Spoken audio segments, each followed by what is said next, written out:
Sepekan usai Suroto membentangkan poster ke arah Presiden Joko Widodo pada Selasa tanggal 7 September tahun 2021, aksinya ternyata mendapatkan respons.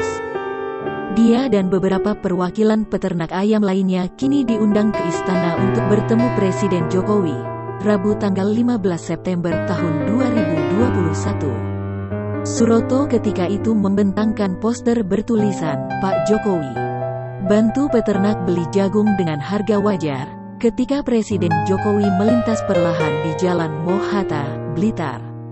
Suryono mengatakan, dia menerima undangan dari Biro Protokol Sekretariat Negara kepada Asosiasi Peternak Ayam Petelur di Blitar.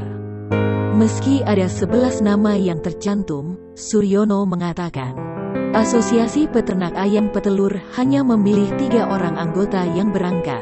Salah satunya ialah Suroto, pria pembentang poster ke arah Jokowi.